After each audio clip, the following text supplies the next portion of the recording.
Erdita edhe njëherë jemi rikthyer në transmetim të drejt për drejt, është ora 14 në këtë edicion informativ do të ndiqni. Antari i gjykatës kushtetuese Besnik Muçi vijon përballjen me vettingun. Drejtoria e sigurimit të informacionit të klasifikuar ka dhënë informacione për të cilat ai tha se nuk kishte djenim. Po nga drejtësia, Këshilli i Lartë Gjyqësor ka miratuar dorëheqjen e gjyqtarit të 21 janarit Agim Bendo, i cili ende nuk kishte hyrë në vetting. Shtyrja e çeljes së negociatave të antarësimit në Bashkimin Evropian rrezikon reformat në Shqipëri dhe Maqedoninë e Veriut dhe nxit të destabilitetin në rajon. Edi Rama dhe Zoran Zaev flasin për Financial Times. Rreshjet e shiut risjellin probleme në disa qytete të vendit tonë, përmbytje dhe dëmtime të shumta banesash edhe në Europë. Më e vështirë situata paraqitet në veri të Italisë, ku shkollat janë mbyllur. Përfundon faza e parë e shitjes së biletave për ndeshjen Shqipëri-Francë. Vendet e fundit mund të sigurohen vetëm online, ndërsa faza e dytë do të nisë me shitjen e biletave në tribunën Karshi. Kolegji i posaçëm i apelimit, shkalla e dytë e vettingut, zhvilloi sot seancën e radhës për Besnik Muçin, i dekretuar nga presidenti i Republikës si antar i gjykatës kushtetuese. Muçi ka kaluar me sukses shkallën e parë të vettingut, por vendimi u ankimua në kolegj nga komisioneri publik. Sipas komisionerit, Muçi duhet të shkarkohet për probleme me pasurinë dhe se mund të jetë i shantazhueshëm pasi ka bler një apartament nga shoqëria e një biznesmeni i cili ka qenë i akuzuar në të kaluarën për mos kallëzim krimi. Kolegji relatoi në seancë përgjigjet e ardhura nga Prokuroria e Tiranës dhe ajo e krimeve të rënda. Muçi nuk kishte trajtuar asnjëherë ndonjë procedim të biznesmenit me inicialet AL dhe për këtë arsye nuk ka konflikt interesi. Muçi ka mohuar pretendimet e komisionerit dhe ka paraqitur disa akte me të cilat provonte aftësinë paguese të të afërmve të tij që i kishin dhënë hua shumë parash. Kolegji nuk i pranoi aktet pasi nuk ishin paraqitur në formën e kërkuar nga ligji, duke i lënë kohë Muçit që t'i paraqes në seancën që do të mbahet në datën 7.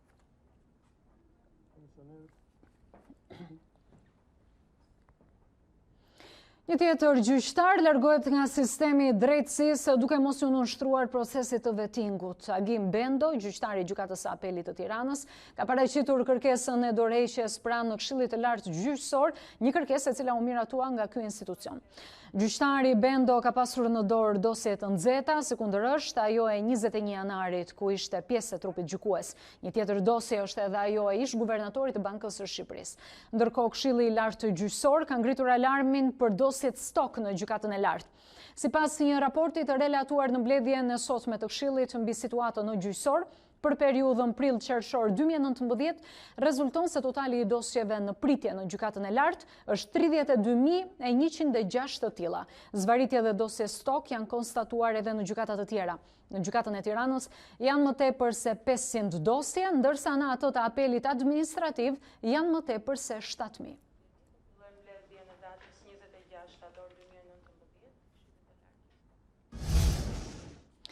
Shtyrja e çeljes së negociatave të antarësimit në Bashkimin Evropian rrezikon reformat në Shqipëri dhe në Maqedoninë e Veriut dhe nxit destabilitetin në rajon, paralajmërojnë dy kryeministrat Edi Rama dhe Zoran Zaev gjatë një interviste që kanë dhënë për Financial Times. Shqipëria dhe Maqedonia e Veriut përballen me rrezikun e nacionalizmit në rritje dhe zhbërjen e reformave ekonomike, pasi Bashkimi Evropian i mbylli dyert shpresave të dy vendeve për t'u bashkuar bllokut. Paralajmërimi vjen nga kryeministrat Edi Rama dhe Zoran Zaev, të intervistuar nga Financial Times. Rama pohon se Shqipëria rrezikon të bëhet një dëm kolateral nga ndasitë e shteteve anëtare për zgjerimin. Vendimi për të mos i hapur negociatat e antarësimit shkaktoi tronditje të rëndë psikologjike në vend, duke dëmtuar kredibilitetin e bllokut në rajon. Ne u ndam brutalisht nga Europa dy herë, një herë për 500 vjet në sundimin otoman dhe më pas për gjysmë shekulli në regjimin më brutal komunist. Askush nuk mund të jetojë me idenë se do të ketë një herë të tretë dhe se këtë herë mund të jetë Europa ajo që na shkëput brutalisht nga vetja e saj. Europa është në një periudhë kur mund të bëhet më keq para se të bëhet më mirë dhe ne jemi thjesht një dëm kolateral i kësaj. Ndërsa kryeministri në detyrë i Maqedonisë së Veriut Zoran Zaev i druhet rikthimit në atë që e quan e kaluara e keqe e vendit të tij. Një pjesë e procesit është e pakthyeshme, por unë shqetësohem nëse do të ketë një rikthim tek e kaluara e keqe, nëse do të ketë rritje të retorikës nacionaliste, akteve dhe fjalimeve radikale. Kjo do t'u jap argumenta politikanëve grek për të përdorur të njëjtën retorik. Paralajmërimet e dy liderëve, thot Financial Times, theksojnë frikën e analistëve se dështimi i BE-s për të vijuar me procesin e antarësimit do të destabilizojë një rajon delikat gjeopolitik, ku ndikimi i vendeve si Rusia dhe Kina po rritet. Rama dhe Zaev thonë se i kuptojnë shqetësimet e shteteve anëtare që bllokuan negociatat, por këmbgulin se antarësimi do të vononte të paktën për një dekadë. Dhe ndërkohë vendet mund të vazhdonin me reformat e tyre. Nevoja për reforma të brendshme, thot kryeministri shqiptar, nuk është një alibi e qëndrueshme. E kryeministri në largimi i Kosovës, Ramush Haradinaj, i denoncon armatosjen e vazhdueshme të Serbisë nga Rusia dhe nga Kina. Është një kërcënim i drejt për Kosovën, për paqen e brish në rajon dhe për perspektivën euroatlantike, ka shkruar ai në një status në Facebook. E gjithashtu më tej, Haradinaj i kërkon Serbisë që ta ndalojë këtë çmenduri para se të jetë tepër vonë.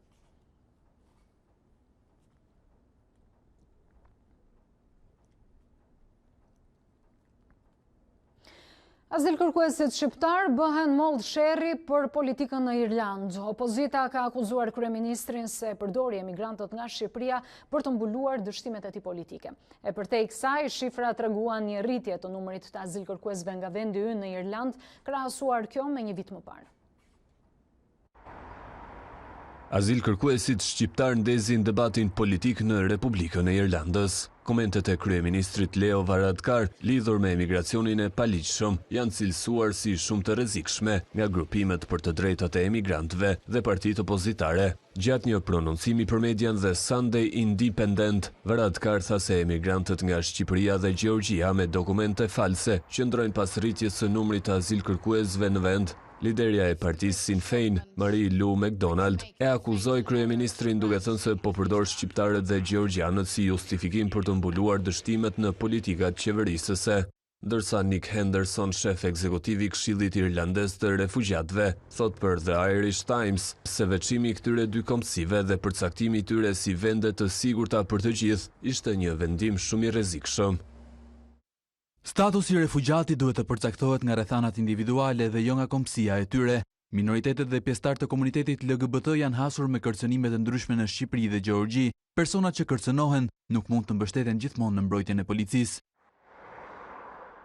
The Irish Times shkruan edhe për numrin e lartë të azil kërkuesve gjithnjë në rritje. Kjo media raporton se muaji shtatori i këtij viti regjistroi një rritje me 60% krahasuar me të njëjtën periudhë të 2018-s. Në total gjithë vitin janë shënuar 3700 aplikime për mbrojtje ndërkombëtare. Shqiptarët dhe gjeorgjanët përbëjnë 38% të kërkesave, një rritje me 23% krahasuar me vitin e kaluar, sipas The Irish Times.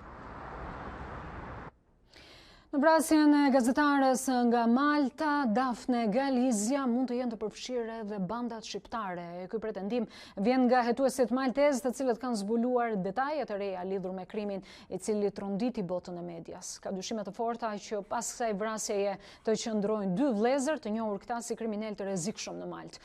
Autoritetet shprehen se ata mund të kenë përdorur kontaktet e tyre me krimin shqiptar për të blerë pjesë të bombës që u përdor për vrasjen e gazetares së njohur. Sipas hetuesve, dy vëllezërit kryen një atentat të njëjtë ndaj një personi tjetër edhe në shkurt të vitit 2017. Edhe në atë rast dyshohet të jetë përdorur tritoli i blerë nga bandat kriminale në Shqipëri.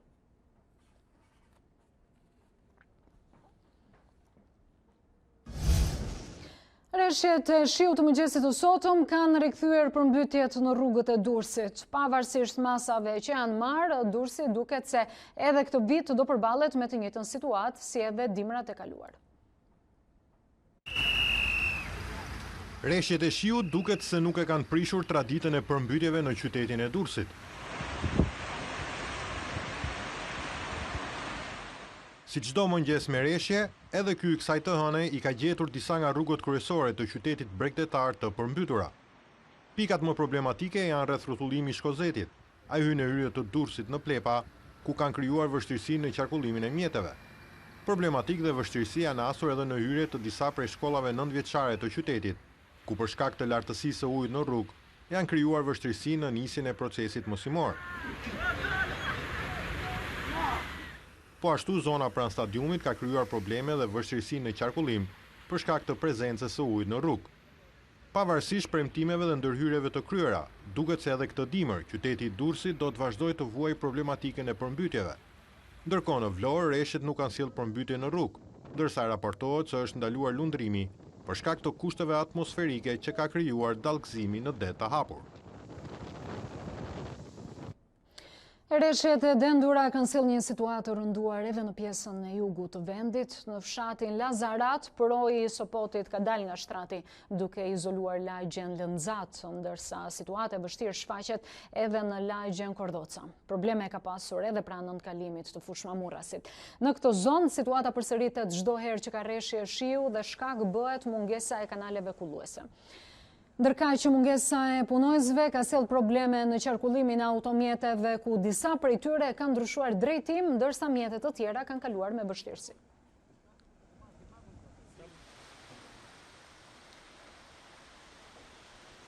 E pranësirat dhe rreshjet do të mbizotrojnë kushtet e motit në Shqipëri javën që vjen dhe për te isaj, ndërsa kthjellimet gjatë kësaj periudhe do të shfaqen në intervale disa orëshe, por jo më gjatë se sa një ditë. Një shkëputje të rreshjeve sjell dita e nesërme, por rreshjet rikthehen në mesjavë dhe mbeten prezente deri në mesin e nëntorit. Temperaturat nuk pësojnë në ndryshime të ndjeshme gjatë 10 ditëshit të parë të muajit, por një dimër i vogël na pret në mesin e muajit nëntor.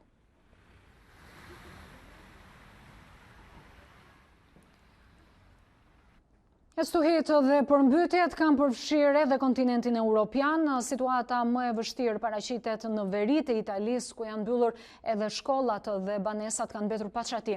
Probleme ka edhe Franca dhe Spanja. Moti i keq gjunjëzon Italinë veriore, të prekura nga rreshtet e dendura Lombardia dhe Toskana, por Liguria është ajo që po përjeton situatën më të rëndë. Shkulmet e erës i lanë pa çati disa banesa në lavanja të Gjenovas, 4 salla operimi u mbyllën në një spital të San Remos, ndërsa në qytetin e Sestri Levantes, alarmi u ngrit nga Portokallinë të Kuq. Në rajonin e La Spezia, lumi Vara arriti nivele të paprecedenta dhe kryebashkiaku urdhëroi evakuimin e disa banesave pranë zonës. Shkollat rreth rajonit të Ligurias u mbyllën të hënën, ndërsa parashikimet flasin për rreshje të tjera të dendura dhe era të forta. Pamje të publikuara nga Brigada Italiane e Zjarrit treguan një banor teksa zbriste me litar nga balkoni, pasi rrëshqitja e dheut preku banesën e tij.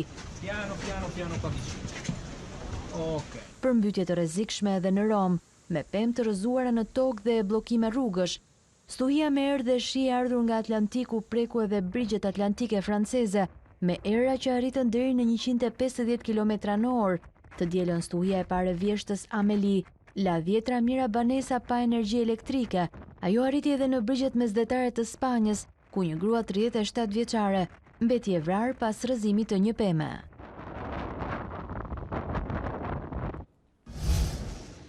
Kryeministri Edi Rama e shmangu interpelancën si ministër i jashtëm lidhur me llogaridhënien e kërkuar nga deputetët opozitar lidhur me situatën e shqiptarëve në kampet e ISIS. Kryeministri Rama nuk i përgjigj thirrjes së deputetëve, madje ai nuk e delegoi këtë mundësi as tek zëvendës ministri Gen Cakaj, por tek ministrja për marrëdhëniet me parlamentin Elisa Spiropali. Ne do ndjekim fillimisht problematikën e ngritur nga deputeti opozitar Andi Përmeti. Keni thirrur një ministër tjetër që mbase edhe nuk di të përgjigjet dhe mbase nuk ka faj që nuk di të përgjigjet. Mua më vjen keq sepse në 6 muaj që unë kam qenë këtu, përshtypja po dhe jashtë është për një njerëz që të paktën te profesioni i tij pavarësisht politikës është shumë korrekt. Nuk jeni ju nga ata që tërheq Rama për ju ndështu. Këtë profil keni krijuar ndër vite të paktën. Kështu që do ishte në nderin tuaj që sot kishit detyruar ministrin e punëve të jashtme, atë që është kërkuar sipas rregullores të vinte këtu dhe të jepte përgjigje. Ambasadori shqiptar i nderuar në Turqi, jo vetëm që nuk erdhi për disa ditë të merrte Alvinin, por nuk i hapi më telefonin gazetarëve të Lejenës. Dhe një herë të vetme që ja hapi, i tha, ju lutem, mos më shqetësoni më. Sot Alvini është i vetëm atje. 15 ditë mbasi është gjetur nga jati, jo nga shteti shqiptar. Është i plagosur rënd, i pan të gjithë pamjet, është i vetëm në një kamp ku për ditë vriten njerëz, jeton në kushte mizerabil dhe shteti shqiptar nuk ka bërë asgjë. Ndërsa zëdhënësja e qeverisë, njëherë është edhe ministret për marrëdhëniet me parlamentin, Elisa Spiropali, ndër të tjera tha se 150 shtetas nga të gjitha trevat shqiptare gjenden aktualisht në kampet e Sirisë dhe të Irakut. E sipas saj, institucionet shtetërore po vijojnë përpjekjet për nxjerrjen e tyre nga kampet dhe riadesimit. 5 shtator. Përpjekjet tona për të riadesuar të gjitha gratë dhe të miturit shqiptar vazhdojnë dhe sot. Kontaktet me Alvin dhe të tjerë janë mbajtur përmes organizatave humanitare dhe deri më tani kampi Al-Hol është i sigurt, përkundër asaj që deklarohet nëpër media. Nga të gjitha informacionet e inteligjencës, po dhe kontaktet me organizatat humanitare që ne kemi. Në kampin Al-Hol, për ta vënë këtë në kontekst, janë rreth 70.000 gra dhe fëmijë, nga cilët 10.000 jo sirian, pra shtetas të huaj, përfshirë nga vende europiane si Franca, Italia e me radhë. Kujtojmë që Franca ka rreth 700 shtetas në atë kamp e të tjerë. Pra nuk mungon vullneti i këtyre vendeve për t'i kthyer, po është konteksti i posaçëm në cilin ata shtetas ndodhen. Për ta kuptuar edhe më qartë situatën, duhet shqyrtuar në këtë kontekst. OKB-ja dhe Liga Arabe vlerëson në rreth 400.000 persona të vrarë në atë konflikt në Siri, 6.6 milion njerëz të shpërngulur, 5.6 të emigruar, duke e konsideruar si konfliktin e dytë më të madh në shekullin e 21. Përveç të gjitha fakteve të mëparshme, në 9 tetor 2019, forcat turke kalojnë në ofensiv në verilindjet të Sirisë. Nga rreth 1.000 individ nga Ballkani perëndimor të evidentuar, përfshirë këtu gra dhe fëmijë në Siri dhe Irak, rreth 500 prej tyre ndodhen ende në atë zonë infernale. Nga infot paraprake vlerësohet se prej tyre 500 që janë nga rajoni Ballkanit, rreth 150 janë shqiptar nga të gjitha trevat, prej të cilëve rreth 72 nga Shqipëria. Thuaj se ka përfunduar shitja e biletave ekonomike për ndeshjen ndaj Francës në arenën kombëtare. Vendet e fundit mund të sigurohen vetëm online, ndërsa faza e dytë do të nisë me shitjen e biletave në tribunën Karshi.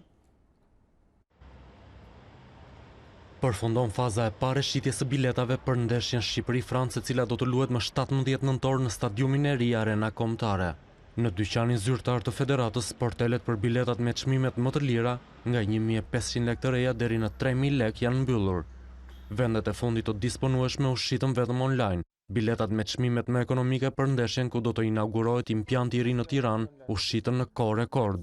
Ato përfunduan në më pak se 48 orë nga nxjerrja në shitje, pavarësisht ankesave të tifozëve për shitjen e kombinuar me biletat e ndeshjes ndaj Andorrës të njëjtën e ardhshme në Elbasan Arena. Për të kuptuar interesimin e shfaqur nga tifozët, shërbejnë ritmet e ndryshme të shitjes së biletave. Për sfidën me Andorrën, nga 12.800 bileta në dispozicion deri më tani janë shitur vetëm 1.200 vende, afro 10% e stadiumit. Për duelin me Francën, i cili luhet më pas, nga kapaciteti prej 22.500 vendesh, është në dispozicion afro 40% e stadiumit. Nëse tribuna kryesore ishte e gjitha e rezervuar, shitjet në tribunat pas sportave kanë ecur me ritme të pabesueshme. Kurreshtja për stadiumin e ri apo dueli ndaj kampionëve të botës në fuqi sollën një garë mes tifozëve për të siguruar një vend në stadium. Tani faza e dytë e shitjes lidhet me biletat që kushtojnë më tepër. Ato ndodhen te Karshia si pjesë e tribunave e ku çmimet variojnë nga 4.000 deri në 5.000 lekë të reja. Në 13 nëntor do të jetë radha e përfaqësuese së 17 vjeçarëve për të debutuar në kualifikueset e kampionatit evropian. Skuadra që drejtohet nga trajneri Elvin Beqiri përgatitet prej më tepër se një viti, ndërsa janë seleksionuar futbollistë nga kampionate të ndryshme në Europë. Shqipëria 17 vjeçarëve do ta nisë rrugtimin nga ndeshja me Portugalin, vendin organizator, dhe më pas do të ndeshet me Ukrainën dhe Gjeorgjin. Të treja skuadrat janë shumë forta, si Portugalia, Ukraina dhe Gjeorgjia. Po sigurisht ne nuk do ta kemi të lehtë sigurisht me këto skuadra, por as ato skuadra nuk do ta kenë të lehtë ka shinesh. Objektivi jonë është t'i qojmë tek mas i vitit, mas 2 vjetëve, tek Una Mleta dhe pastaj Zenishi dhe të Kombëtarja e Madhe.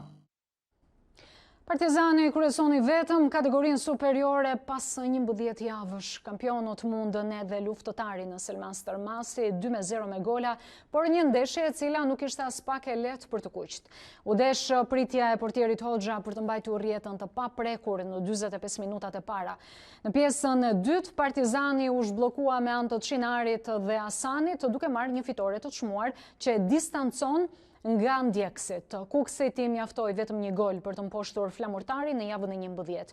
Në sfidën e zhvilluar në Roza Haxhiu të Lushnjës, të besuarit e Shpëtim Durrës vuajtën jo pak, ndonse përballë kishin flamurtarin e vendit të fundit. Sulmuesi Mirild Dakuj dha 3 pikë të verilindorëve, të cilët u ngjitën në vendin e 3 me 18 pikë, po aq sa edhe Tirana. Ndërkohë Vllaznia do të presot Bylisin në ndeshjen në mbyllëse të javës së 11.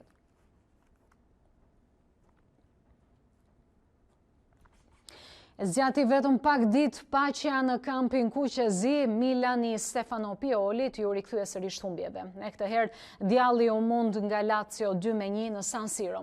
Ciro Immobile ka mposhtur portierin Donnarumma në minutën e 24, duke shënuar golin e 100 në karrierë me fanelën e Lazios. Milan ka arritur të barazoj shifrat brenda pjesës së parë me autogolin e Bastos, ndërsa në pjesën e dytë Lazio rrëmben triumfin me golin e Koreas, pak minuta para fundit të ndeshjes. Milan zhytet në krizë me vetëm 13 pikë në vendin e 12, ndërkohë që kryeqytetasit fluturojnë drejt vendeve të kreut me një rekord historik, teksa fitoria e fundit në Milano i takon vitit 1989.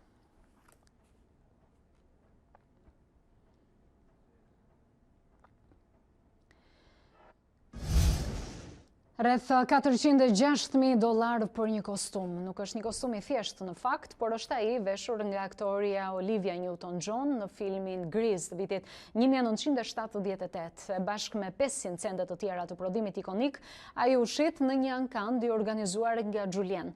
E paratë mbledhura do të shkojnë për kurimin e sëmundjes së kancerit që vetë aktoria zbulon përballjen për herë të tretmet. Pantallonat e ngushta dhe gjaketa e lëkurës që Olivia Newton-John mbante veshur në filmin Grace është shitur për plot $405.700 në një ankand në Beverly Hills, më shumë se 2 fish i çmimit fillestar që ishte parashikuar, bëri të ditur shtëpia e ankandeve Julien. Ky ishte kostumi i dytë i Sandit, kur këndova bashkë me John Travolta në këngën You're the One That I Want. Ky kostum ishte realizuar që në vitet 50, por xhirimet e filmit ton u realizuan në 77-ën. Ishin vintage. Olivia i kujton me nostalgji ditët kur u xhirua Grace.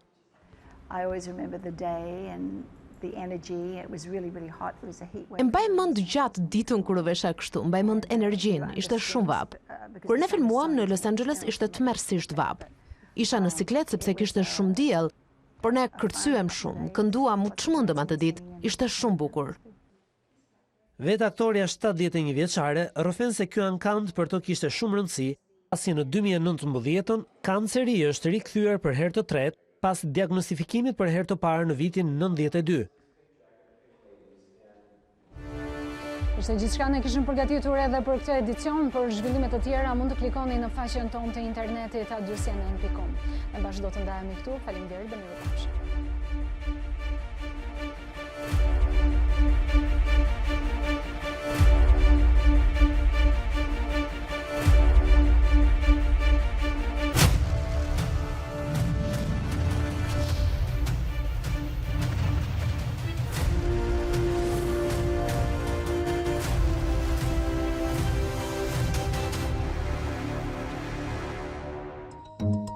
Unë jam Virgjafaj, ky është A2 Sot në A2 CNN. Për të parë të gjitha videot e A2 Sot, klikoni subscribe.